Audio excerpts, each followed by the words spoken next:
Concurs in the news analysis dated 7th October 2020 and 8th October 2020.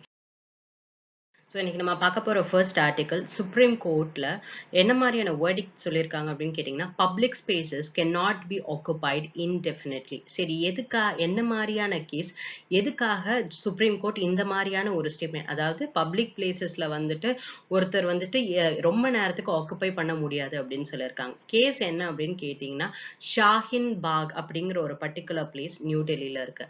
இந்த new டெல்லியில் இருக்கக்கூடிய பிளேஸில் ரீசெண்டாக ப்ரொட்டெஸ்ட் அப்படிங்கிறது ரொம்ப ஜாஸ்தியா போயிட்டு இருக்கு. ப்ரொட்டெஸ்ட் எதுக்காக அப்படின்னு கேட்டீங்கன்னா சிட்டிசன்ஷிப் அமெண்ட்மெண்ட் ஆக்டுக்காக தான் இந்த பர்டிகுலர் ப்ரொட்டெஸ்ட் வந்துட்டு நடக்குது. சரி, ஏன் இந்த ப்ரொட்டெஸ்ட் இவ்வளவுக்கு யுனிக்கா வெளியில தெரிய ஆரம்பிச்சது அப்படின்னு கேட்டீங்கன்னா இதுல முக்காவாசி யாரெல்லாம் பார்ட்டிசிபேட் பண்ணியிருந்தாங்களோ அவங்க வந்துட்டு சீனியர் சிட்டிசன்ஸ், விமென், சில்ட்ரன், இவங்க 3 category is and unique category. இவங்க தனியா வந்து இந்த மாதிரி ஒரு ப்ரொட்டெஸ்ட் அப்படின்ல ஒரு லார்ஜ் ஸ்கேல்ல பண்ணது கிடையாது. So for the first time வந்துட்டு ஒரு பெரிய லெவல்ல ஒரு women group and senior citizen groups வந்துட்டு சிட்டிசன்ஷிப் அமெண்ட்மெண்ட்டுக்காக அகெயின்ஸ்டா வந்துட்டு ஒரு ப்ரொட்டெஸ்ட் அப்படிங்கிற மாதிரி நடத்துறாங்க அப்படிங்கிறதா. சரி, ப்ரொட்டெஸ்ட் நடத்தலாமா as per constitutional provisions, fundamental right. ஒரு சிட்டிசனா, இந்தியாவில் இருக்கக்கூடிய ஒரு சிட்டிசனா எனக்கு ப்ரொட்டெஸ்ட் நடத்துறதுக்கு பவர் இருக்கா? அதாவது ஒரு இண்டிவிஜுவலுக்கு are they having power to protest? எனக்கு ஒன்று நடக்கல அப்படின்னா ப்ரொட்டெஸ்ட் பண்ண முடியுமா அப்படின்னு கேட்டிங்கன்னா எஸ். ஏன்னா ஆர்டிக்கல் நம்பர் 19க்கு அடியில் right to form associations, right to protest against a particular thing, ஆனா அது பீஸ்ஃபுல்லா இருக்கணும் அப்படிங்கிறது சொல்லியிருப்பாங்க. அப்ப everyone is having the freedom to protest also அப்படிங்கிறது உங்களோட ஃபண்டமெண்டல் ரைட். சரி, நீங்க ப்ரொட்டெஸ்ட் பண்றது ஒரு ரோட்ல பண்றாங்க அப்படின்னு வச்சுக்கோங்க. அப்ப பிளாக்கேட் ஏதோ ஒண்ணு நடக்குது.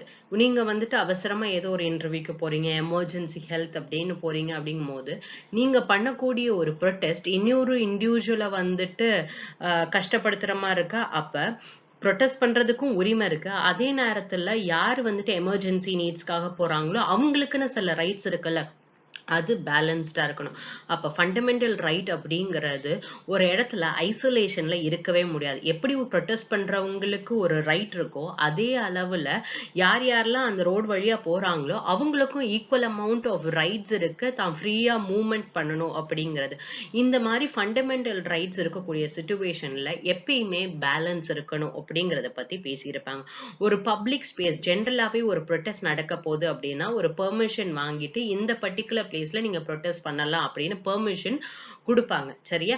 ஆனா இத மீறி சில இடத்துல இங்க பண்ணாதீங்க, இதனால டிராபிக் ஜாம் ஆகும், இதனால நிறைய பேருக்கு பிரச்சனை வரும் அப்படிங்கிற சிச்சுவேஷன்ஸ்ல சில இடத்துல பண்ணாதீங்கன்னு சொல்லுவாங்க. ஆனா இவங்க அந்த மாதிரி இடத்துல பண்ணதுனாலதான் சுப்ரீம் கோர்ட் உள்ள இன்டர்வீன் ஆகி பப்ளிக் பிளேசஸ நீங்க ஆக்குபை பண்றீங்கன்னா இன்டெஃபினேட்டா பண்ண முடியாது அப்படின்னு சொல்லுவாங்க. சோ அப்ப டெமோக்ரஸி அப்படிங்கிறது இந்தியா டெமோக்ராட்டிக் கண்ட்ரி தான். எல்லாருக்கும் தன்னோட கருத்து சுதந்திரத்தை சொல்றதுக்கும் உரிமை இருக்கு. அது ஏதோ ஒண்ணு தப்பா நடக்குதுன்னா அதுக்கு அகெயின்ஸ்டா ப்ரொட்டெஸ்ட் பண்றதுக்கும் you have all the powers. ஆனா அதே நேரத்துல இன்னொருத்தரை வந்துட்டு பாதிக்காத வகையில தான் இருக்கணும் அப்படின்னு சொல்லிட்டு இந்த மாதிரி பப்ளிக் வேஸ் வந்துட்டு நீங்க பிளாக்கேட் பண்ணாதீங்க. ஏன்னா இது தேவையில்லாத இன்கன்வீனியன்ஸ் கம்யூட்டர்ஸ்க்கு கொடுக்குது. விச் சேஸ் தட் என்னதான் ஆர்டிகல் நம்பர் 19ல ஃப்ரீடம் ஆஃப் மூவ்மெண்ட் இது எல்லாமே இருந்தா கூட ஃப்ரீடம் அப்படிங்கிற ஒரு இது அண்டர் டெமோக்ரஸி நமக்கு பேசிக் ஃபண்டமெண்டல் ரைட்ஸா கொடுத்திருந்தா கூட அதுலயும் சில ரீசனபிள் ரெஸ்ட்ரிக்ஷன்ஸ் அப்படிங்கிறது இருக்கு அப்படிங்கிறது. The next article that we'll read is Pompeo slams China at Quad meeting. சரி, இது என்ன Quad அப்படின்னு கேட்டீங்கன்னா Quadrilateral Security Dialogue அப்படின்னு சொல்லுவாங்க. இந்த குவாட்ரிலேட்ரல் அப்படிங்கறத எடுத்துட்டீங்கன்னா குவாட்ரிலேட்ரல்னா 4 அப்படின்னு நமக்கு எல்லாருக்குமே தெரியும். அப்ப இதுல 4 மெம்பர்ஸ் பார்ட்டிசிபேட் பண்ணுவாங்க. India, US, Japan, Australia. சரி, இவங்க எல்லாரும் ஒரு குரூப் மாதிரி ஃபார்ம் பண்றாங்க அப்படின்னா ஃபர்ஸ்ட் என்னங்க இருக்கணும்? ஒரு காமனாலிட்டி இருக்கணும்ல. என்ன மாதிரியான ஒரு காமன்னஸ் இருக்கு இவங்க 4 பேருக்கும் அப்படின்னு பார்ப்போம். ஜியோகிராபிக்கலா எடுத்துட்டீங்க அப்படின்னா India is an Asian country, Australia is an separate continent, Japan is again an Asian country, US அப்படின்னு எடுத்துட்டீங்கன்னா Pacific country. So are your North American கான்டினென்ட்ல இருக்கக்கூடியது somewhat very far away from India. So அப்ப இந்தியாவோட இந்த 4 country, இந்த மீத 3 countries land boundary share பண்ணுதா அப்படின்னு கேட்டீங்கன்னா லேண்ட் பவுண்டரி இவங்க ஷேர் பண்றது கிடையாது. Second thing. அப்ப வேற என்ன விஷயம் வந்துட்டு இவங்களுக்கு காமனா இருக்க முடியும் அப்படின்னு கேட்டீங்கன்னா, தி ஃபர்ஸ்ட் திங் இஸ் இவங்க எல்லாருமே டெமோக்ராட்டிக்கான countries. And the second thing என்ன அப்படின்னு கேட்டீங்கன்னா, மேரிடைம் பவுண்டரி எல்லா கண்ட்ரீஸும் ஷேர் பண்ணுது. அப்ப மேரிடைம் ஜோன்ல இருக்கக்கூடிய இடத்துல ஃப்ரீ மூவ்மெண்ட் ஆஃப் ட்ரேட்ல இருந்து எல்லாமே ஃப்ரீ மூவ்மெண்ட்டா இருக்கணும் அப்படிங்கிறது தான் இவங்களோட காமனான இன்ட்ரெஸ்டா இருந்துட்டு இருக்கு. அப்ப freedom in movement in maritime zone அப்படின்னு வரும்போது இந்த மாதிரி ஒரு செட்டப் ஃபார்ம் பண்ணும் அப்படிங்கிற ஐடியா 2007ல தான் prime minister of Japan Shinzo அபேக்கு வந்திருக்கும். ஸோ அப்ப இருக்கக்கூடிய சிச்சுவேஷன்ஸ்ல இருந்து ஆஸ்திரேலியா வந்துட்டு சைனாவோட பிரஷர்னால ரொம்ப இதுக்குள்ள வராம இருந்திருப்பாங்க. யூஎஸ் வந்துட்டு இப்ப ரீசெண்டா நடந்த ஃபாரின் மினிஸ்டீரியல் மீட்டிங்ல என்ன சொல்லியிருப்பாங்க அப்படின்னா, நம்ம ஏன் இந்த குவாடோட மினிஸ்டீரியல் மீட்டிங்கை ஆனுவல் மீட்டிங்கா வந்துட்டு நடத்தக்கூடாது அப்படிங்கிறத பத்தி பேசியிருப்பாங்க. சரி. இந்த இது இனிஷியலா ஃபார்ம் பண்ணும்போது, இவங்களோட கம்ப்ளீட்டான ரீசன் என்னவா இருந்தது அப்படின்னு கேட்டீங்கன்னா, சைனா வந்துட்டு ரொம்ப ஜாஸ்தியா ரைஸ் ஆகுறாங்க. பிளஸ் சைனானால South China sea, East China, இந்தியாவோட பார்டர் டென்ஷன்ஸ் இந்த மாதிரி எக்கச்சக்க பிரச்சனை இருக்கக்கூடிய சிச்சுவேஷன்ல, சைனா ஜாஸ்தியான எக்ஸ்ப்ளாய்டேஷன் பண்றாங்க. இது எல்லாத்தையும் இவங்க ரைஸ் ஆகுறாங்க அப்படிங்கிற பட்சத்துல, இவங்க யாரையாச்சும் என்ன பண்ணணும்? இவங்க ரைஸ் ஆகுறத கவுண்டர் பண்ணணும் அப்படிங்கிறதுக்காக ஒரு ஆர்கனைசேஷன் வேணும். This is not an organisation, ஒரு டயலாக் மாதிரி தான் ஆரம்பிக்கும். சரி, ஏன் திடீர்னு யூஎஸ் வர ஆரம்பிப்பாங்க அப்படின்னு கேட்டீங்கன்னா, யூஎஸ்க்கு இந்த சைனாவோட ரைஸ் இன் எக்கனாமிக் ஸ்டாண்ட் அப்படிங்கிறது ரொம்ப பிடிக்காதுங்க. ஸோ இவங்க எங்க எக்கனாமிக் ஸ்டாண்ட் வைஸ் ஜாஸ்தியா வர ஆரம்பிச்சதுக்கு அப்புறமாட்டி, சைனாவோட மார்க்கெட் ஜாஸ்தியா ஃபிளட் ஆக ஆரம்பிச்சதுக்கு அப்புறமாட்டி, what literally happened is Obama பிரசிடென்டா இருந்தக்கூடிய டைம் ஸ்கேல்ல இருந்தே பைவட் ஏசியா அப்படிங்கிற ஒரு கான்செப்ட் இருந்தது. அதாவது ஏசியா நோக்கி நம்ம கன்வர்ஜ் ஆகணும். அப்ப இந்த சைனாவை கவுண்டர் பண்ணணும் அப்படிங்கிற இடத்துல யாரு யூஎஸ்ஏக்கு ஹெல்ப் பண்ணுவாங்க? ஏன்னா இவங்க எல்லாருமே ஏசியன் கண்ட்ரீஸ்க்கு கொஞ்சம் க்ளோஸா இந்தியன் ஓஷனை வந்துட்டு இந்தியா யூஸ் பண்ணுவாங்க, ஜப்பான் யூஸ் பண்ணுவாங்க, ஆஸ்திரேலியா யூஸ் பண்ணுவாங்க. யூஎஸ் அப்படின்னு வரும்போது ரொம்பவே தள்ளி இருக்கிறாங்களே, இவங்களுக்கு என்ன இதுல ஒரு இது அப்படின்னு கேட்டீங்கன்னா, இவங்களோட ட்ரேட் வந்துட்டு நிறைய இந்த கண்ட்ரீஸோட நடந்துட்டு இருக்கு. அப்ப பிளஸ் சைனாவோட எக்கனாமிக் ரைஸையும் கண்ட்ரோல் பண்ணும் அப்படின்னா, நமக்கு யாராச்சும் ஒரு கூட்டாளி வேணும் இந்த ரீஜன்ல அப்படிங்கும் போதுதான் இந்தியா, ஜப்பான் அண்ட் ஆஸ்திரேலியா இவங்க எல்லாரையும் சேர்த்துட்டு will form as a grouping அப்படின்னு சொல்லியிருப்பாங்க. சரி, இந்த குரூப்பிங் ஃபார்ம் பண்ணதுனால ஏதாச்சும் பெனிஃபிட் வருது அப்படின்னு கேட்டீங்கன்னா, சைனாக்கு இது ரொம்பவே பிடிக்கவே இல்லை. சைனா எப்பயுமே நீங்க இதை பண்ணக்கூடாது அப்படின்னு ஆஸ்திரேலியா சொல்லி ரொம்ப நாளா இதுல இருந்து விலகிட்டே இருந்தாங்க. சரி, இப்ப குவாட்ரிலேட்ரல் இந்த செக்யூரிட்டி டயலாக்ங்கிறது மேரிடைம் செக்யூரிட்டியை பேஸ் பண்ணி தான் ஜாஸ்தி. சோ அப்ப இன்னைக்கு கொடுத்திருக்க பர்டிகுலர் எடிட்டோரியல் நியூஸ்ல என்ன கொடுத்திருக்காங்கன்னா, ரீசெண்டா quadrilateral strategic dialogue of foreign ministers டோக்கியோல நடந்திருக்கு. இதுல என்ன சொல்லியிருக்காங்க அப்படின்னு கேட்டீங்கன்னா, இதுக்கு முன்னாடி ரொம்ப பெருசா குவாடோட மீட்டிங்ஸ் வந்துட்டு பப்ளிக் ஸ்பேசஸ்ல இருக்கவே இருக்காது. ரொம்ப சீக்ரெட்டா தான் இருக்கும். ஆனா இந்த தடவை என்ன டெலிபரேட்டாவே வெளியில என்ன சொல்லியிருக்காங்கன்னா, ஒவ்வொரு வருஷம் ஆனுவல் இவென்ட் நடத்த போறோம். பிளஸ் பேண்டமிக்க கோஆர்டினேட்டடா காம்பேட் பண்ணும், இன்ஃப்ராஸ்ட்ரக்சர்ஸ் பில் பண்ணும், connectivity and supply chain initiative இந்த ரீஜன்ல இருக்கணும் அப்படின்னு சொல்லிட்டு. இந்த குவாட் மீட்டிங்ல வந்துட்டு ஆஸ்திரேலியாவா இருக்கட்டும், ஜப்பானா இருக்கட்டும், இப்போதைக்கு ரொம்ப பெரிய பிடித்தம் கிடையாது. ஏன்னா ரீசெண்டா பிரைம் மினிஸ்டர் ஆஃப் ஜப்பான் வந்துட்டு நான் ரிசைன் பண்றேன் என்னோட ஹெல்த் ரீசன்ஸ்க்காகன்னு சொல்லிட்டு இப்போதைக்கு ஒரு புது பிரைம் மினிஸ்டர் உள்ள வந்திருக்காரு, சுகா அப்படின்னு சொல்லிட்டு. சோ அப்ப இவர் வந்துட்டு ரொம்ப ஆக்டிவாவும் இல்ல. ஆஸ்திரேலியாவோட ஃபாரின் மினிஸ்டரா இருக்கட்டும், இவங்களுமே வந்துட்டு ரொம்ப இப்போதைக்கு ஆக்டிவா இல்லாத சிச்சுவேஷன். ஆனா யுஎஸ்க்கு இந்த பர்ட்டிகுலர் குவாட் மீட்டிங் அப்படிங்கிறது it is one of the most vital. ஏன்னா பிரசிடென்ஷியல் எலெக்ஷன் நவம்பர் 3 அன்னைக்கு நடக்க போகுது. அப்ப இதுக்கு முன்னாடியே நம்ம வந்துட்டு இந்த சைனாவை நான் எவ்வளவுக்கு கண்ட்ரோல் பண்றேன் அப்படின்னு அவங்களோட பொலிட்டிக்கல் ஸ்டாண்ட்ல காமிக்கணும் அப்படிங்கிறதுக்காக தான் அவசர அவசரமா இந்த மீட்டிங் நடத்தப்படுது. சோ அப்ப இந்த மாதிரி சிச்சுவேஷன்ல நான் ஃபர்ஸ்ட் இனிஷியலா என்ன சொன்னேன், இவங்க 4 பேரும் ஒண்ணா வர்றதுக்கான ஃபர்ஸ்ட் ரீசனே இவங்க எல்லாரும் டெமோக்ராட்டிக் கண்ட்ரீஸ் அப்படிங்கிறது தான். ஆனா இத தாண்டி ஒரு குவாட் அப்படிங்கிறது இதுவரைக்கும் இன்ஃபார்மல் அண்ட் கேரக்டரா தான் இருந்துட்டு இருக்கு. ஃபார்மலா இது ஒரு செட்டப்பே பண்ணவே இல்ல. அப்ப இது ஒரு ஃபார்மல் செட்டப்க்கு கொண்டு வந்து இந்த குவாட்ரிலேட்டரல் செக்யூரிட்டி டயலாக் அப்படிங்கறது நம்ம ஒரு ஃபுல் ஃபிளெஜ்டு மிலிட்டரி அலையன்ஸா பண்ணா என்ன அப்படின்னு சொல்லிட்டு. சரி, இப்படி ஒரு மிலிட்டரி அலையன்ஸா இது ஃபார்ம் ஆகுது அப்படின்னா என்ன மாதிரியான இம்பாக்ட்ஸ் இருக்கும்? ஆஸ்திரேலியாவா இருக்கட்டும், ஜப்பானா இருக்கட்டும், யுஎஸோட ஏன் அவங்க யுஎஸ் சொல்றதுக்கெல்லாம் ரொம்பவே தலையாட்டுறாங்க அப்படின்னு கேட்டீங்கன்னா, அவங்களுக்குள்ள ஆலிஸ் ட்ரீட்டி அப்படின்னு சொல்லிட்டு சில ட்ரீட்டீஸ் வந்துட்டு சைன் பண்ணியிருக்காங்க. ஸோ ஆலி அப்படின்னா, நான் வந்துட்டு உங்க ஃப்ரெண்டு. எனக்கு வந்துட்டு யாராச்சும் ஒருத்தர் எதிரியா இருக்காரு அப்படின்னா, நீங்க என்னதான் பண்ணுவீங்க? என்ன இவரு தப்பா பேசிட்டாரு அப்படின்னு சொன்னா, நீங்க போய் என்ன பண்ணுவீங்க? ஏன் இப்படி பேசின? அது என்ன ரீசனே இருக்காது. Because you are my friend. அப்ப என்னோட எனிமி இஸ் யுவர் எனிமி அப்படிங்கிற மாரி. சோ அப்ப Japan and Australia they are somewhat இந்த அலையன்ஸ் ட்ரீட்டிக்குள்ள இருக்கிறதுனால they are bound to do it. சரி, இந்தியா இந்த மாதிரியான ஒரு மிலிட்டரி செட்டப்குள்ள போகலாமா அப்படின்னு கேட்டீங்கன்னா, இந்தியா இது வரைக்கும் ஸ்ட்ராட்டஜி அட்டானமியா நாங்க ஒரு மிலிட்டரி அலையன்ஸ் மாதிரி நாங்க ஃபார்ம் பண்றதுக்கு விருப்பம் இல்லை அப்படின்னு. ஆனா இந்தியாவுக்கு இந்த குவாட் ஃபார்மேஷனால இந்தியாவுக்கு தான் நிறைய ஸ்ட்ராட்டஜிக்கலா பாசிட்டிவா இருக்க போகுது. ஏன் அப்படின்னு கேட்டீங்கன்னா, இந்த ஸ்ட்ரெய்ட் ஆஃப் மலாக்கா வழியா வந்து இந்தியன் ஓஷன் வழியா தான் போய் அவங்களோட ஆயில் டிபெண்டன்ஸ் எல்லாத்தையும் சைனா எடுத்துட்டு வராங்க. And it is crossing Indian Ocean and Strait of Malacca வழியா தான் போகுது. அண்ட் இந்தியனோட நேவி பவர் அப்படின்னு கேட்டீங்கன்னா, it is comparatively less when compared to China. ஒருவேளை ஏதாச்சும் நாளைக்கு பின்ன எஸ்கலேஷன்ஸ் நடந்தது அப்படின்னா, இந்தியாவோட நேவி வந்துட்டு சைனாவோட நேவியை டேக்கிள் பண்ணுமா அப்படின்னு கேட்டீங்கன்னா கிடையாது. என்னென்ன மாதிரியான சப்மரைன்ஸ் எங்கெங்க லான்ச் பண்றாங்க, சர்வைலன்ஸ் ஆக்டிவிட்டிஸ் எப்படி இருக்கு அப்படிங்கறது நம்ம நெய்பரிங் கண்ட்ரிஸ் எல்லாமே சைனாவோட அலைனா இருக்கிறதுனால நமக்கு India is not feeling safe. அப்ப சர்வைலன்ஸ் கெப்பாசிட்டி இருக்கக்கூடிய ஒரு பர்டிகுலர் க்ளோஸ் நெய்பர்னு கேட்டீங்கன்னா ஆஸ்திரேலியா. இவங்க இருக்கிறதுனால தான் ஸ்ட்ராட்டஜிக்கலா சர்வைலன்ஸ் அப்படிங்கிறது நல்ல விதமா பண்ண முடியும் அப்படிங்கிறது. சோ அப்ப இந்தியா வந்துட்டு ஒவ்வொருத்தவங்களும் என்னென்ன மாதிரியான இம்ப்ரெஷன், யூஎஸ் எதனால இத மிலிட்டரி அலையன்ஸா பண்ணணும்னு நினைக்கிறாங்க, ஜப்பான் ஏன் இதை மிலிட்டரி அலையன்ஸா கொண்டு வர்றதுக்கு எடுத்துக்கிறாங்க அப்படிங்கறதெல்லாம் அனலைஸ் பண்ணதுக்கு அப்புறம் தான் இந்தியா வந்துட்டு ஒரு ஈக்குவலான ஸ்டாண்டை வந்துட்டு எடுக்கணும், விச் வில் பி ஸ்ட்ராட்டஜிக்கலி பாசிட்டிவா இந்தியாவுக்கு இருக்கிற மாதிரி அப்படின்னு இந்த ஆர்டிக்கல்ல சொல்லியிருக்காங்க.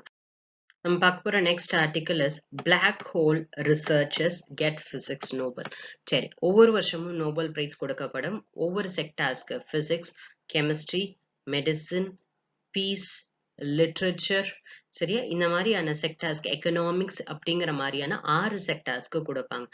நேத்திக்கு பிசியாலஜியில ஹெப்படைட்டிஸ் சி வைரஸ என்ன அப்படின்னு கண்டுபிடிச்சதுக்காக பிரைஸ் கொடுத்திருந்தாங்க.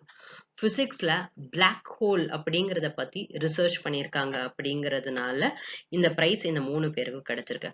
when you come to physics அப்படின்னு எடுத்துட்டீங்க அப்படின்னா, ஆண்ட்ரியா கெஸ் அப்படிங்கிற இந்த பர்டிகுலர் பர்சன் இஸ் இம்பார்ட்டன்ட்.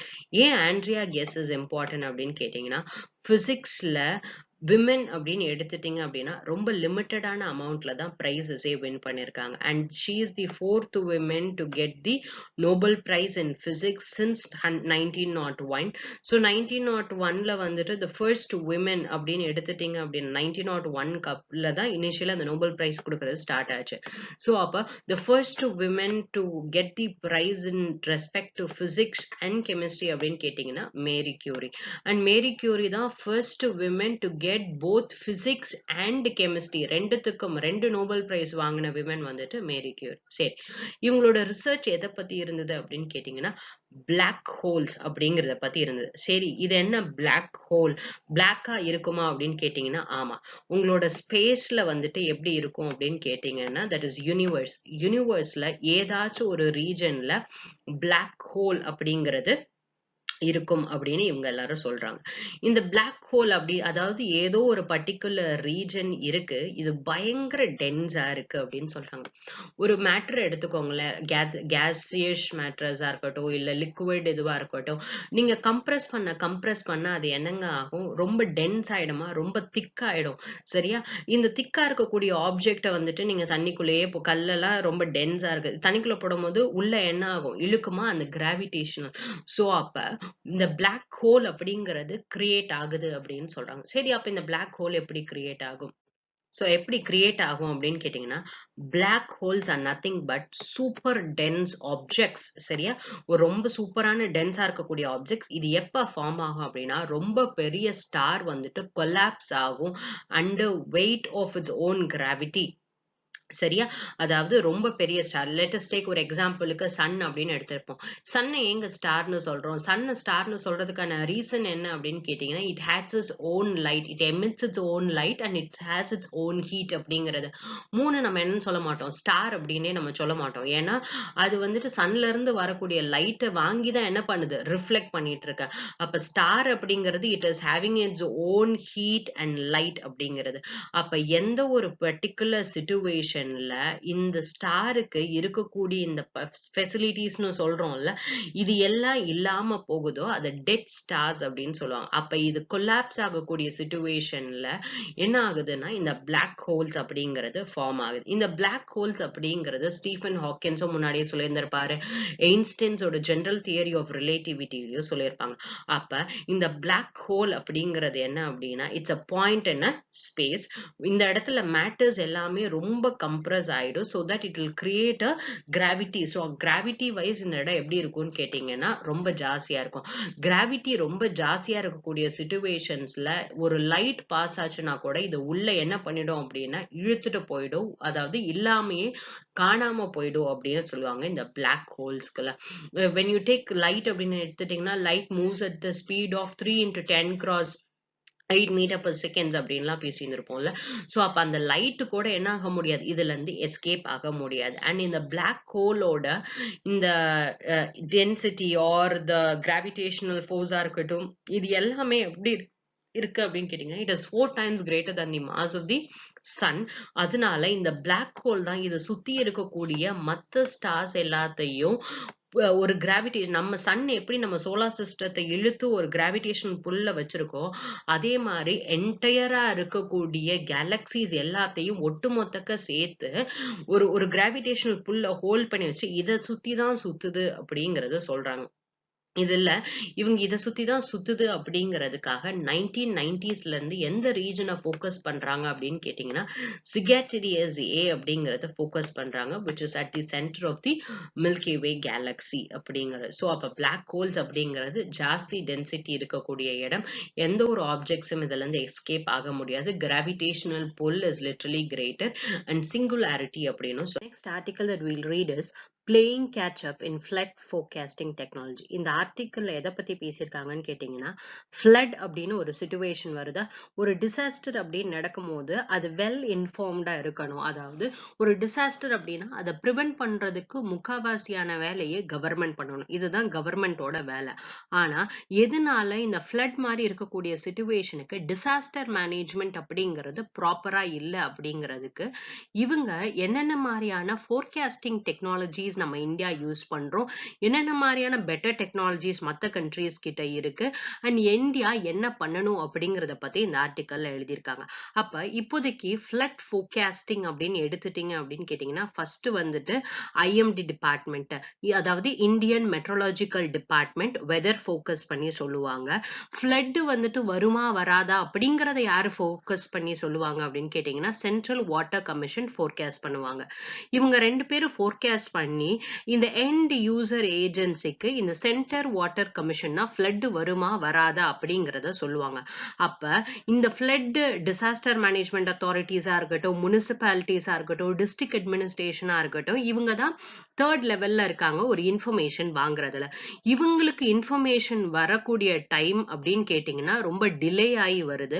இந்த டிலேனால என்ன ஆகுது அப்படின்னு கேட்டீங்கன்னா, இந்த 24 ஹவர்ஸ்க்கு முன்னாடி ஃப்ளட் வருமா வராதா அப்படிங்கிற ப்ரிடிக்ஷன்ஸ் வந்துட்டு ப்ராப்பரா இருக்க மாட்டேங்குது.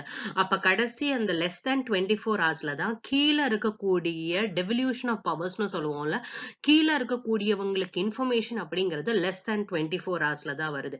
சரி சார், வரும்போது எங்க இனண்டேஷன் ஜாஸ்தியா இருக்க போகுது, எங்க ஃப்ளட்டோட லெவல், வாட்டரோட லெவல் எங்க ஜாஸ்தியா இருக்க போகுது, இந்த மாதிரியானதெல்லாம் ஃபார்முலேட் பண்ணி இங்க இருக்கக்கூடிய மக்களை வெளியேற்றணும், அதுவும் லெஸ் தேன் 24 ஹவர்ஸ்க்குள்ள வெளியேற்றணும் அப்படிங்கிற பட்சத்துல இது ரொம்பவே பிரச்சனை ஆயிடுது.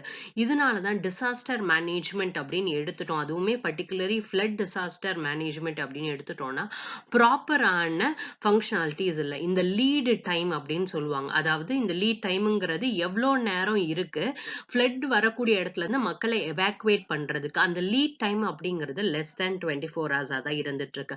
அப்ப இந்த லீட் டைம் நம்ம என்ன பண்ணணும் அப்படின்னு கேட்டீங்கன்னா, இன்க்ரீஸ் பண்ணணும். அதாவது ஒரு 7 to 10 டேஸ்க்கு முன்னாடியே ஃப்ளட் வருமா வராதா அப்படிங்கிற மாதிரியான இந்த லீட் டைமை இன்க்ரீஸ் பண்ணணும் அப்படின்னு சொல்லியிருக்காங்க.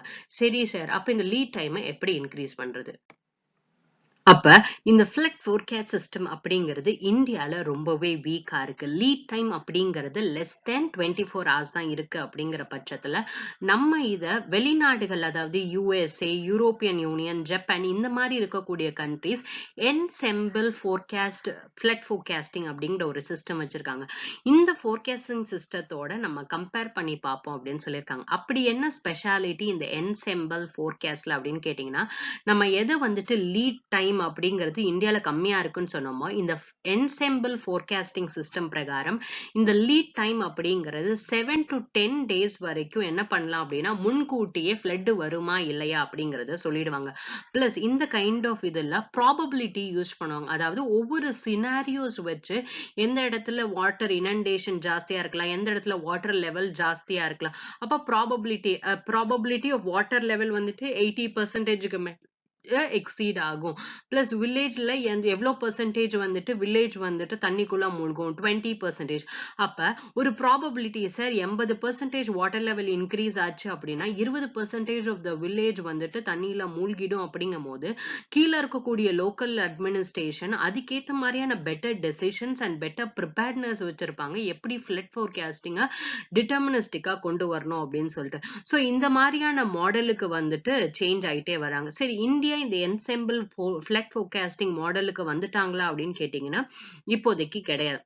இந்தியா ரீசெண்டா தான் டிட்டர்மினிஸ்டிக் ஃபோர்காஸ்ட் அப்படிங்கிற ஒரு ஃபார்மேட்டுக்கு மாறி இருக்காங்க. அதாவது ஒரு ஃபோர்காஸ்ட்ல வந்துட்டு rising and falling level of water எவ்வளவு இருக்கும் அப்படிங்கிற இந்த பர்டிகுலர் ஃப்ளட் ஃபோர்காஸ்டிங் சிஸ்டம்லயுமே நிறைய ஷார்ட் கமிங்ஸ் இருக்கு அப்படின்னு சொல்லிட்டு.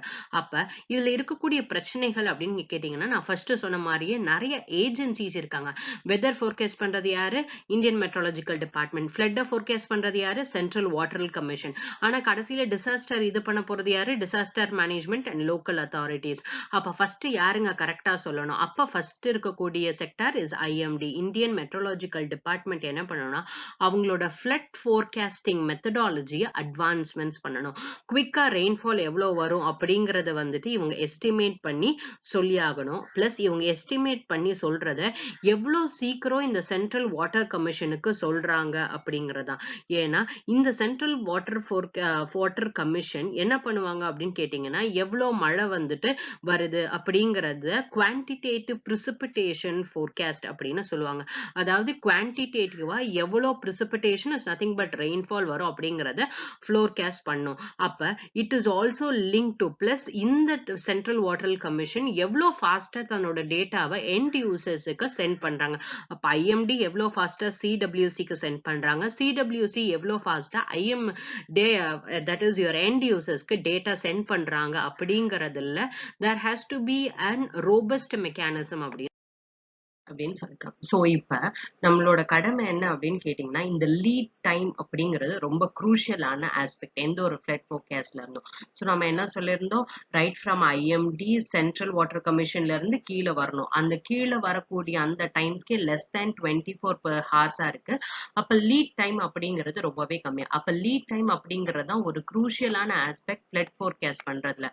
இந்த லீட் டைமை பொறுத்து தான் டெசிஷன் மேக்கிங் அப்படிங்கிறது நடக்கும். அப்ப இந்த இடத்துல நம்ம என்ன பண்ணோம் அப்படின்னு கேட்டீங்கன்னா, இந்த லீட் டைம் அப்படிங்கறத இன்க்ரீஸ் பண்ணும். அப்ப less than 24 hours அப்படின்னு இருக்கிறத greater than 24 hours அப்படின்னு நம்ம கொண்டு வந்தோம் அப்படின்னா நம்மளால இந்த ஃப்ளட்னால ஏற்படக்கூடிய டிசாஸ்டர்ஸை ரெடியூஸ் பண்ணலாம் அப்படிங்கறதா. சரி, இதை எப்படி கொண்டு வரலாம் அப்படிங்கிறதுக்கு இந்த லீட் டைமை இன்க்ரீஸ் பண்ணணும் அப்படின்னா இதுல மோஸ்ட் இம்பார்ட்டன்ட் ரோல் எதுதான் பிளே பண்ண போகுது அப்படின்னு கேட்டீங்கன்னா, டெக்னாலஜி. சரி, ஃபர்ஸ்ட் யாரு வந்துட்டு ரெயின்ஃபால் எவ்வளவு வருது, வெதர் ரிப்போர்ட் சொல்ல போறாங்க? Indian meteorological department. இவங்க யூஸ் பண்ணக்கூடிய டெக்னாலஜி எப்படி இருக்கு அப்படின்னு பார்ப்போம். இதுக்கு முன்னாடி யூஸ் பண்ணக்கூடிய டெக்னாலஜி, அதாவது ரெயின்ஃபால் டேட்டாஸ் வந்துட்டு கொடுக்குறாங்க அப்படின்னா ரெயின் காஜஸ் வச்சு எவ்வளவு மழை பெஞ்சிருக்கு சென்டிமீட்டர் அப்படிங்கறதெல்லாம் அளந்து சொல்லுவாங்க. ஆனா, இப்போதைக்கு பிரசன்ட்டா ஐஎம்டி கிட்ட கிட்டத்தட்ட 35 அட்வான்ஸ்டு டோப்ளர் வெதர் ரேடார்ஸ் வந்துட்டு இருக்கு. இந்த அட்வான்ஸ்டு டோப்ளர் ரேடார்ஸ் மூலியமா என்ன பண்ண முடியும் அப்படின்னு கேட்டீங்கன்னா, ரெயின்ஃபால் எவ்வளோ வரும் அப்படிங்கிறத நம்மளால மெஷர் பண்ண முடியும். இதுதான் என்னன்னு சொல்றாங்கன்னா, குவான்டிடேட்டிவ் பிரிசிபிடேஷன் எஸ்டிமேஷன். அதாவது ஒரு எஸ்டிமேட் பண்ணி இவ்வளோத்துக்கு ரெயின்ஃபால் வரலாம்ப்பா அப்படின்னு சொல்லும். எத பேஸ் பண்ணி இந்த டோப்ளர் வெதர் ரேடார் சொல்லும் அப்படின்னு கேட்டீங்கன்னா, கிளவுடோட ரிஃப்ளெக்டிவிட்டி எவ்வளோ கிளவுட் டென்ஸா இருக்கு, எவ்வளோத்துக்கு ரிஃப்ளெக்ட் பண்ணுது, எவ்வளோ பார்ட்டிகல்ஸ் அதுல இருக்கு அப்படிங்கிறத பேஸ் பண்ணி எவ்வளோ அமௌண்ட் ஆஃப் ரெயின்ஃபால் கொடுக்கலாம் அப்படின்னு சொல்லுது. ஸோ அப்ப இவங்க கொடுக்கக்கூடிய இந்த டெக்னாலஜி பிரகாரம் லீட் டைம் அப்படிங்கிறது 3 நாள் வரைக்கும் எக்ஸ்டெண்ட் பண்ணலாம் அப்படின்னு சொல்லியிருக்காங்க. சரி, அப்ப இந்த அட்வான்டேஜ் அப்படிங்கிறது ஐஎம்டில இருந்தா கூட அப்பயும் இன்னும் லீட் டைம் அப்படிங்கிறது லெஸ் தேன் 24 ஹார்ஸா இருக்கு அப்படிங்கிற சிச்சுவேஷன் எடுத்துட்டீங்கன்னா, இந்த advantage of the advance technology வந்துட்டு ரொம்ப பெருசா நமக்கு பெனிஃபிட்ஸ் தராதுக்கான ரீசன், இவங்க ரெயின்ஃபால் ஃபோர்காஸ்ட் எவ்வளோ இருக்குன்னு தான் சொல்றாங்க. ஆனா இந்த ஃப்ளட் ஃபோர்காஸ்ட் அப்படிங்கறத யாரு சொல்லணும்? சிடபிள்யூசி சொல்லணும், சென்ட்ரல் வாட்டர் கமிஷன் சொல்லணும். ஆனா அவங்க யூஸ் பண்ணிட்டு இருக்கக்கூடிய technology it is an outdated statistical method அப்படின்னு சொல்றாங்க. இன்னுமே காஸ் டு காஸ் கார்லேஷன் வச்சுதான் சொல்றாங்க. இதனாலதான் லீட் டைம் அப்படிங்கிறது லெஸ் தேன் 24 ஹவர்ஸ் இருக்கு. அப்ப என்னதான் வந்துட்டு கான்ட்ரடிக்டரியான பெர்செப்ஷன்ஸ், அதாவது இந்தியாவோட ஃப்ளட் ஃபோர்காஸ்ட் வந்துட்டு கூகுள் யூஸ் பண்ணிருக்கக்கூடிய advance artificial intelligence techniques use பண்ணி வருது அப்படின்னு சொன்னா கூட அடுத்தடுத்த லெவல்ஸ்ல வந்துட்டு என்ன இருக்க மாட்டேங்குது அப்படின்னு கேட்டீங்கன்னா, டெக்னாலஜி அப்கிரேடேஷன் அப்படிங்கிறது இல்லாம போயிடுது. ஸோ இந்த கூகுள் ஆர்டிபிஷியல் இன்டெலிஜென்ஸ் அப்படிங்கிறது ஹைட்ரோலஜிக்கல் டேட்டாவையும் ஃபோர்காஸ்ட் மாடல்ஸையும் டிரைவ் பண்ணி தான் வருது. ஒரு ரிவர் பேசின் எப்படி இருக்கும் அப்படிங்கிறத வச்சு இந்த ரிவர் பேசின்ல இவ்வளோ தண்ணி ரைஸ் ஆச்சுன்னா ஃப்ளட் வர்றதுக்கான சான்சஸ் இருக்கு அப்படின்னு அலர்ட் பண்ணக்கூடியது. ஆனா இது முக்காவாசி இந்த கூகுள் ஆர்டிபிஷியல் இன்டெலிஜென்ஸோட மாடல் எல்லாமே யூஎஸ் பேஸ்டு வேர்ல்ட்ல இருக்கக்கூடிய ரிவர் பேசின்ஸ்ல மேக்சிமம் வெஸ்டர்ன் கண்ட்ரீஸ்ல இருக்கக்கூடியதுல தான் அந்த டேட்டாவை பேஸ் பண்ணி தான் இருக்கு. வேற இந்தியா அப்படின்னு வரும்போது இதுல இன்னும் டேட்டா டெஃபிஷியன்சிஸா தான் இருக்கு and their shortcomings of forecast. And another one thing is not uniform across India. அதாவது ரீசெண்டா National Institute of Technology Warangal Telangana என்ன சொல்லியிருக்காங்க அப்படின்னா, இந்தியா இப்போதைக்கு தான் இந்த ஹைட்ராலஜிக்கல் கேப்பபிள் டெக்னாலஜிக்கு வந்துட்டு மூவ் பண்ணியிருக்காங்க. இந்த 3 days அப்படிங்கிறது வந்துட்டு செலக்டடான ரிவர் பாயிண்ட்ஸ்ல மட்டும்தான் நம்ம கண்டுபிடிக்க முடியுது. எல்லா இடத்துலயும் நம்மளால கண்டுபிடிக்க முடியல அப்படிங்கிறது. அப்ப சென்ட்ரல் வாட்டர் கமிஷனோட டெக்னாலஜி கேப் அப்படிங்கிறது என்னதான் நீங்க ஐஎம்டியோட டெக்னாலஜில அட்வான்ஸ்மெண்ட்ஸ் பண்ணியிருந்தாலும் அடுத்து ஃப்ளட் ஃபோர்காஸ்ட் பண்ணக்கூடிய சிடபிள்யூடிசில டெக்னாலஜிக்கல் கேப் அப்படிங்கிறது இருந்துகிட்டே இருக்கு.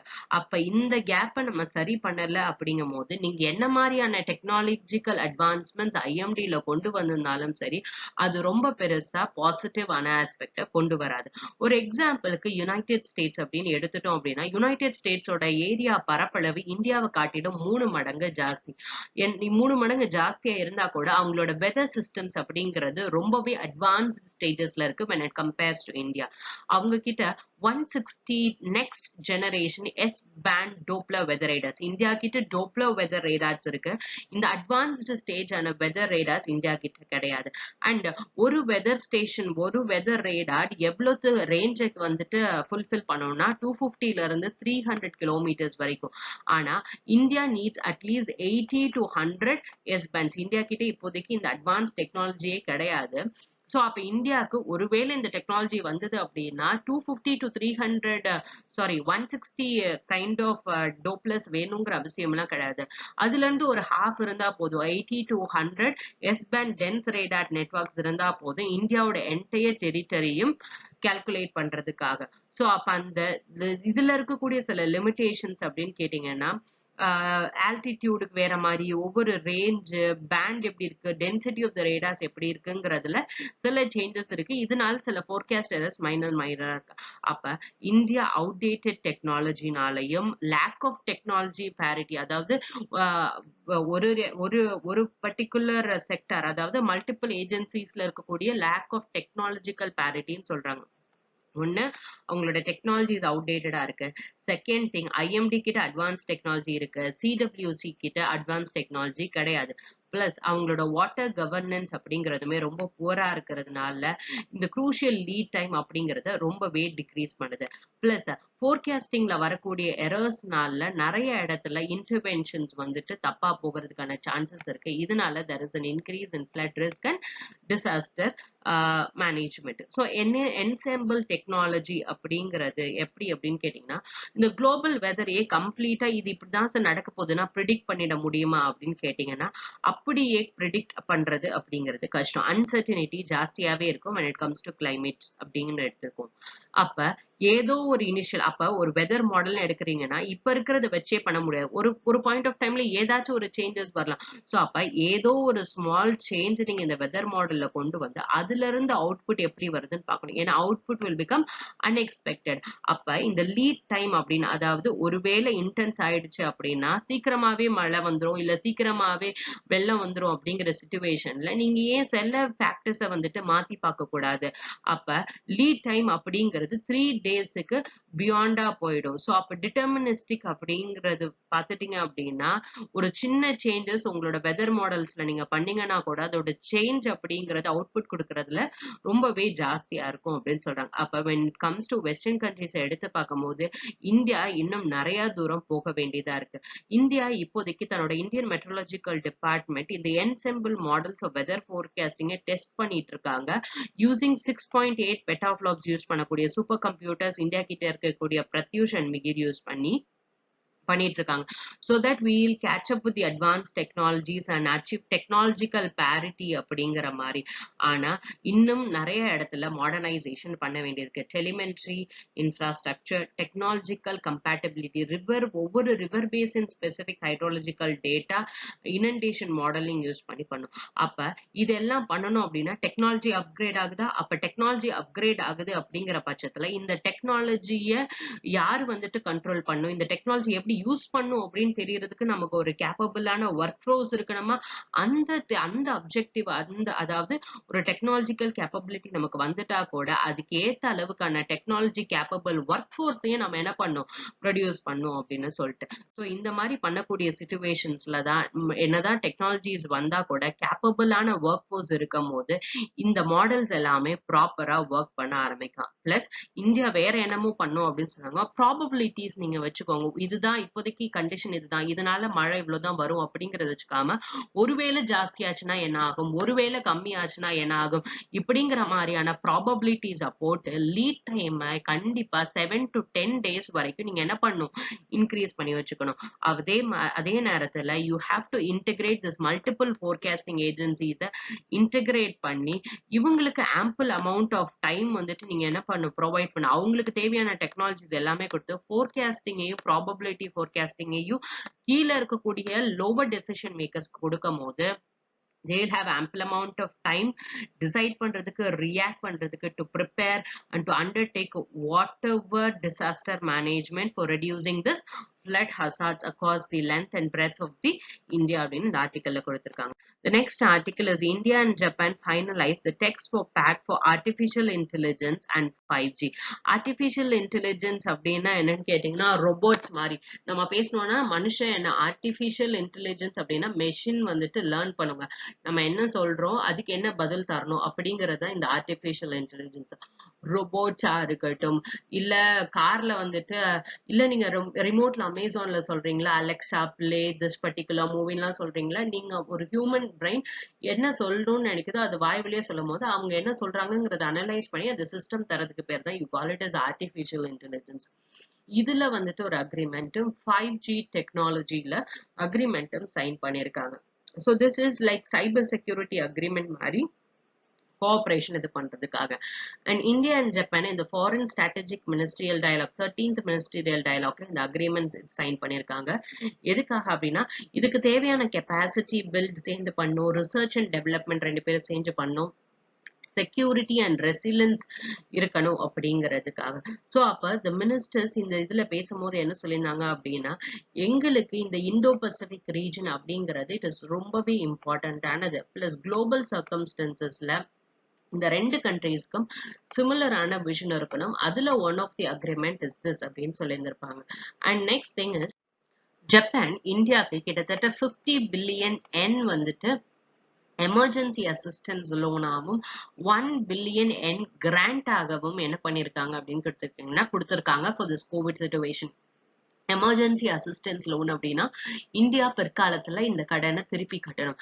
இதுவே கிராண்ட் அப்படிங்கிற வார்த்தை இருந்ததுன்னா இந்தியா திருப்பி கட்டணுங்கிற அவசியம் கிடையாது. So India and Japan is on very close relationship ரெண்டு கண்ட்ரீஸ்க்கு நடுவுல உருவாயிட்டு இருக்கு. The next article that we'll read is pandemic could push 1 million people into extreme poverty. சரி, எல்லாருக்குமே தெரியும் குளோபல் பேண்டமிக் வந்ததுக்கு அப்புறமாட்டி லாக்டவுன் வர ஆரம்பிச்சு நிறைய பேருக்கு வேலை இல்லாம போயிடுச்சு. வேலை இல்லைன்னா காசு இருக்காது, காசு இல்லைன்னா அவங்க ஏழ்மையான நிலைமைக்கு போயிடுவாங்க. அப்ப உலகத்துல ஏற்கனவே வந்துட்டு ஏழ்மை நிலையில நிறைய மக்கள் இருக்கக்கூடிய சிச்சுவேஷன்ல இந்த ரேட் வந்துட்டு இன்க்ரீஸ் ஆகுது. இந்த கடந்த 20 வருஷத்துல இல்லாத அளவுக்கு இந்த வருஷம் there is an increase in poverty. இதுக்கு முன்னாடி பாவர்ட்டியில இன்க்ரீஸ் இருந்ததான்னு கேட்டீங்கன்னா இருந்தது. ஏன்னா நிறைய இடத்துல வார் நடந்ததுனால கிளைமேட் சேஞ்சோட இம்பாக்ட்ஸ்னால நிறைய பேருக்கு வேலை இழந்து அப்படிங்கிற மாதிரியான சிச்சுவேஷன்ல பாவர்ட்டிக்கு தள்ளப்பட்டாங்க. As per extreme poverty analysis எடுத்து பார்க்கும்போது 2020ல வந்துட்டு கிட்டத்தட்ட 9.1ல இருந்து 9.4% of the population in the world are in extreme poverty. And இப்போதைக்கு புதுசா நிறைய இண்டிவிஜுவல்ஸ் வந்துட்டு இந்த பாவர்ட்டி ரேட்ஸ்குள்ள வர ஆரம்பிக்கிறாங்க. ஜென்ரலா எந்த கண்ட்ரீஸ்ல நிறைய இருக்குன்னா மிடில் இன்கம் கண்ட்ரீஸ்ல தான் நிறைய பேர் இந்த பாவர்ட்டி லைனுக்கு ஸ்லிப் ஆகுறாங்க. சப் சஹாரன் ரீஜன்ஸ்ல கிட்டத்தட்ட 27 to 40 மில்லியன் புதுசா புவர் அண்ட் ஏசியன் கண்ட்ரியில மட்டும் 49 to 57 மில்லியன் வந்துட்டு புதுசா புவர் வர ஆரம்பிக்கிறாங்க. அப்ப உலக அளவுல மக்கள் அப்படிங்கிறவங்க வந்துட்டு பாவர்ட்டிக்குள்ள நிறைய தள்ளப்படுறாங்க. இதனால என்ன பிரச்சனை அப்படின்னு கேட்டீங்கன்னா இது வரைக்கும் உலக நாடுகள் எந்தெந்த கண்ட்ரீஸ் எல்லாம் பாவர்ட்டில இருந்து வறுமையில இருந்து என்னோட மக்களை மீட்டெடுக்கணும்னு என்னென்ன மாதிரியான ப்ராக்ரஸ் பண்ணி பாவர்ட்டி எலிவேஷன் ப்ரோக்ராம்ஸா இருக்கட்டும் இவங்க எல்லாம் பண்ணிருந்தாங்களோ இது எல்லாமே ரிவர்ஸ் ஆகக்கூடிய சிச்சுவேஷன். இவங்க பண்ணது எல்லாமே இப்ப திருப்பி இவங்க எல்லாத்தையும் என்ன பண்ற மாதிரி இருக்கு பண்ற மாதிரியான சிச்சுவேஷன்ல கொண்டு வந்து விட்டுருச்சு. அப்ப இந்த மாதிரியா ஒரு எக்ஸ்ட்ரீம் பாவர்ட்டி இருக்கக்கூடிய இடத்துல கண்ட்ரீஸ் அவங்களோட பாவர்ட்டியை திருப்பி வந்துட்டு ரிவைவ் பண்ணுங்கிற பட்சத்துல எக்கனாமில நிறைய அமௌண்ட் ஆஃப் டிஃப்ரெண்ட் எக்கனாமிக் வேற என்ன செக்டர் புதுசா என்னென்ன பிசினஸ் இப்ப மாஸ்க் விற்கிறதுலாம் முன்னாடி ஹெல்மெட் விற்கிறது ஒரு தொழில் மாதிரி இருந்ததுன்னா இப்ப மாஸ்க் விற்கிறது சானிடைஸ் விற்கிறது. அப்ப புதுசா என்னென்ன பிசினஸ் வருது என்னென்ன செக்டார்ஸ் வருது அப்படின்னு அதுல கேபிட்டல் லேபர் ஸ்கில் இனோவேஷன் ஆன மோட்டிவ்ஸ் கொண்டு வரும்போது இவங்க எல்லாருக்கும் ஜாப் ஆப்பர்ச்சுனிட்டிஸ் கொடுக்க முடியும். சரி, ஸ்பெசிபிக்கா சரி இந்தியால எவ்வளவு பேர் பாவர்ட்டியில இருக்காங்களா அப்படின்னு கேட்டா ப்ராப்பரான டேட்டாஸ் இல்லை அப்படின்னு சொன்னாங்க. ஏன்னா கவர்மெண்ட் என்ன டிசைட் பண்ணிட்டாங்கன்னா 2017-18 all India house hold consumer expenditure survey 75th ரவுண்டை இப்போதைக்கு ரிலீஸ் பண்ணவே இல்லை. ஆனா என்ன மாதிரியான ஸ்ட்ராங்கான அசம்ஷன்ஸ் இருக்குன்னா இந்தியாலையும் பாவர்ட்டியோட நம்பர்ஸ் அப்படிங்கிறது ரொம்பவே ஜாஸ்தியா தான் இருக்கும் அப்படிங்கிற மாதிரி எஸ்டிமேட் பண்ணாங்க. ஸோ அப்ப இந்தியாலையும் பாவர்ட்டி அப்படிங்கிறது இன்க்ரீஸ் ஆக போகுது அப்படின்னு சொல்லியிருக்காங்க இந்த வேர்ல்ட் பேங்க்ல கொடுத்த ரிப்போர்ட் படி. Next article is makers of gene scissors win chemical Nobel Prize or chemistry Nobel Prize. சரி, ஃபர்ஸ்ட் இவங்க என்ன கண்டுபிடிச்சிருக்காங்க அப்படின்னு சொல்லுவோம். இந்த ஜீன் எடிட்டிங் இல்ல டிஎன்ஏ எடிட்டிங் அப்படின்னு சொல்லுவாங்க. இந்த ஜீன் எடிட்டிங் அப்படிங்கிறது என்ன அப்படின்னு கேட்டீங்கன்னா யாரோ ஒருத்தருக்கு வந்துட்டு கண்ணு தெரியாது அப்படின்னு வச்சுப்போம். ஏதோ ஒரு பர்டிகுலர் ஜீன் அப்பா அம்மாவுக்கு கண்ணு தெரியாது இல்ல டயபெட்டிக்ஸ் அப்படின்னு கூட எடுத்துக்கலாம். இன்னும் ரொம்ப ஈஸியா இருக்கக்கூடியது. அப்பா அம்மாவுக்கு டயபெட்டிக்ஸ் இருக்கு அப்படிங்கிற பட்சத்துல குழந்தைக்கு என்ன ஆயிடும் அப்படின்னு கேட்டீங்கன்னா ஒரு point of time rather be 40 years 45 இயர்ஸ்ல என்ன ஆயிடும்னா அவங்களும் டயபெட்டிக்கா வந்துருவாங்க. ஏன் இவ்வளவு சின்ன வயசுலயே டயபெட்டிக் ஆறாங்க அப்படின்னு கேட்டீங்கன்னா அப்பாவோட இல்ல அம்மாவோட ஏதோ ஒரு ஜீன் இந்த குழந்தைக்கு இருக்கிறதுனால என்ன ஆயிடும் they'll become diabetic. இத மாத்த முடியுமா இல்ல இந்த மாதிரி இருக்கக்கூடிய சிஸ்டத்தை மாத்த முடியுமா இவரை டயபெட்டிக் இல்லாம காப்பாத்த முடியுமா அப்படின்னு கேட்டீங்கன்னா காப்பாத்தலாம். இவரை டயபெட்டிக்கே இல்லாம இவரை உருவாக்கலாம். எப்படி உருவாக்கலாம் அப்படின்னு கேட்டீங்கன்னா ஏன்னா அப்பா அம்மா கிட்ட இருந்து தானே ஒரு பர்டிகுலர் ஜீன் வந்துருக்கு. இந்த ஜீன் ஸ்ட்ரக்சர்ல ஏதோ ஒரு இடம் இந்த இடத்துல டயபெட்டிக் இருக்கிற மாதிரி இந்த ஜீன் இருக்கு அப்படிங்கிற பட்சத்துல இந்த பர்டிகுலர் ஜீனை மட்டும் கட் பண்ணி எடுத்துட்டு நார்மலா ஹெல்தியான ஜீனை வந்துட்டு நம்ம என்ன பண்ணலாம் உள்ள இன்சர்ட் பண்ணலாம். You call this is gene editing இல்ல டிஎன்ஏல ஒரு பர்டிகுலர் பார்ட்டை நீங்க எடிட் பண்றீங்க அப்படிங்கறதான் ஜீன் எடிட்டிங் இல்ல டிஎன்ஏ எடிட்டிங்னு சொல்லுவாங்க. அப்ப எப்படி இந்த டெக்னிக் அப்படின்னு ஒர்க் பண்ணனா, ஃபர்ஸ்ட் இந்த டிஎன்ஏ எங்கெங்க இருக்கும்? செல்குள்ள நியூக்ளியஸ், மைட்டோகாண்ட்ரியா இந்த 2 சிஸ்டத்துல மட்டும் தான் you will have this DNA அப்படிங்கிற காம்ப்ளெக்ஸ். இதுலயுமே நியூக்ளியஸ்ல தான் யூ ஹேவ் திஸ் குரோமோசோம்ஸ். இந்த குரோமோசோம்ஸ்குள்ள தான் you have this DNA which is deoxyribonucleic acids. இதுல இதுல என்ன பண்ணுவாங்க அப்படின்னு கேட்டீங்கன்னா, இவங்க எது தப்பான என்சைம் அப்படிங்கறத கண்டுபிடிக்கிறதுக்கே ஒரு பயாலஜிக்கல் சிசர்னா நம்ம சும்மா கத்திரிக்கோல் எடுத்து வெட்டுவோம்ல, அங்க போய் ஜீனை கட் பண்றதுக்கு ஒரு பயாலஜிக்கல் வெர்ஷன் ஆஃப் திஸ் சிசரை கண்டுபிடிச்சிருக்காங்க. அதுதான் கிறிஸ்ப் SPR-Cas9 அப்படிங்கிறது. இது ஒரு பாக்டீரியால இருந்து உருவாக்கப்பட்ட ஒரு பர்டிகுலர் சிசர். சோ அப்ப இது என்ன பண்ணுவாங்க அப்படின்னு கேட்டீங்கன்னா, இந்த சிசரை யூஸ் பண்ணி இந்த கைடட் மாலிகுல் இந்த டிஎன்ஏ எது டிஃபெக்டா இருக்கக்கூடிய டிஎன்ஏயோ அதை ஃபர்ஸ்ட் கண்டுபிடிச்சு என்ன பண்ணிடும் அப்படின்னு கேட்டீங்கன்னா, இந்த என்சைம் வந்துட்டு இந்த டிஎன்ஏ ஸ்டாண்டை கட் பண்ணிடும். கட் பண்ணதுக்கு அப்புறமாட்டி ஓகே இந்த இடத்துல இது தப்பா இருக்குன்னு சொல்லி எது ஹெல்தியான டிஎன்ஏவோ இதை உள்ள கொண்டு போய் சேர்த்துரும். You call this as DNA editing, gene editing அப்படின்னு சொல்லுவாங்க. அப்ப ஏற்கனவே ஜீன் எடிட்டிங்கிற ஒரு டெக்னாலஜி இருக்கு. இதுல புதுசா வந்துட்டு பயாலஜிக்கல் சிசர் யூஸ் பண்ணி இவங்க கண்டுபிடிச்சிருக்காங்க. அந்த சிசரை வந்துட்டு இவங்க கண்டுபிடிச்சிருக்காங்க which is a biological scissor. இது ஜீனை வந்துட்டு கட் பண்ணும் அப்படின்னு சொல்லிட்டு. சரி, யாருக்கு இந்த பிரைஸ் கொடுக்குறாங்க அப்படின்னா, Emmanuelle Charpentier, she belongs to France, and Jennifer Doudna இவங்க யூஎஸ் பிலாங் பண்றாங்க. இவங்க 2 பேருக்குமே gene editing technique CRISPR-Cas9 DNA snipping சிசர்ஸ்க்காக கொடுக்குறாங்க. For the first time ஒரு விமன் ஒன்லி டீமுக்கு நோபல் பிரைஸ் அப்படிங்கிறது கொடுக்கப்படுது. சோ அப்ப ரிசர்ச்சர்ஸ் என்ன பண்றாங்க அப்படின்னு சொல்றாங்கன்னா, ஒரு டிஎன்ஏ அப்படின்னு எடுத்துட்டீங்கன்னா லிவிங் ஆர்கானிசம்ஸ் எல்லாத்துக்குமே இருக்கும். இந்த மாதிரி ஜீனை மாத்துறதுக்கு வந்துட்டு சொல்றச்ச ஜெனட்டிக் மாடிஃபைடு ஆர்கானிசம்ஸ்னு கூட அது சொல்லுவாங்க. ஒரு ஜீனை மாடிஃபை பண்ணி ஒரு ஆர்கானிசம் வருதுன்னா ஜெனட்டிக்கலி மாடிஃபைடு ஆர்கனைசேஷன். அப்ப ரிசர்ச்சர்ஸ்னால என்ன பண்ண முடியும்? DNA of animal, plants, micro ஆர்கானிசத்தை எல்லாத்தையுமே மாத்த முடியும் அட் அ ஹை பெர்செஷன். சரியா? அப்ப ஏற்கனவே ஜீன் எடிட்டிங் டெக்னாலஜி இருக்கே, அப்ப இதுல என்ன ரொம்ப புதுவிதமான சிஸ்டம் அப்படின்னு கேட்டீங்கன்னா, இனிஷியலா ரிசர்ச் அப்படின்னு ஒண்ணுல இந்த கார்பென்டினர் அப்படின்னு பண்ணும்போது இவங்க ஒரு ரொம்ப ஹார்ம்ஃபுல்லான ஒரு பாக்டீரியா எடுத்திருக்காங்க. இத ரிசர்ச் பண்ணி பார்க்கும்போது இவங்களுக்கு ஏதோ ஒரு அன்னோன் மாலிகுல் இதுக்குள்ள இருக்கிற மாதிரி தெரிஞ்சிருக்கு. இந்த அன்னோன் மாலிகுல் இதுக்கு முன்னாடி அந்த பாக்டீரியால இருக்கக்கூடிய ஏன்ஷியன்ட் இம்யூனைன் சிஸ்டம்ல இருந்து வந்திருக்கு. இந்த பாக்டீரியாக்கு என்ன மாதிரியான கெப்பாசிட்டி அப்படின்னா, ஒரு வைரஸ் அப்படின்னு ஒண்ணு இருக்கு அப்படின்னா, இந்த வைரஸ தடுக்கக்கூடியது, அதாவது பாடியில ஏதோ ஒரு பர்டிகுலர் வைரஸ் வந்துட்டு இருந்துட்டு இருக்கு அப்படின்னா, அந்த வைரஸை டிஸ்ஆர்ம் பண்ணி இந்த டிஎன்ஏல இருந்து அதை விலக்கி எடுத்துட்டு வந்துடக்கூடிய திறன் வந்துட்டு இந்த பாக்டீரியால இருக்கக்கூடிய இந்த பர்டிகுலர் மாலிகுலுக்கு இருந்திருக்கு. இந்த இதை கண்டுபிடிச்சதுக்கு அப்புறமாட்டி கார்பென்டினர் டவுடனா இவங்களோட ஜெனிஃபர் டவுடனாவோட சேர்ந்து இந்த பாக்டீரியாவோட இந்த ஜெனட்டிக் சிசரை மட்டும் இவங்க என்ன பண்ணிருக்காங்கன்னா ரீக்ரியேட் பண்ணிருக்காங்க. இதை ரீக்ரியேட் பண்ணி மத்த ஆர்கானிசத்துல இதை யூஸ் பண்ணி கட் பண்ண முடியுதா? ஒரு எப்படி வைரஸ் அது கட் பண்ணுதோ அதே மாதிரி மத்த தேவையில்லாத ஜெனட்டிக் மெட்டீரியலை கட் பண்ண முடியுதா அப்படின்னு பார்த்துதான் இதை ரீப்ரோக்ராம் பண்ணி சிசரா வந்துட்டு கன்வெர்ட் பண்ணிருக்காங்க.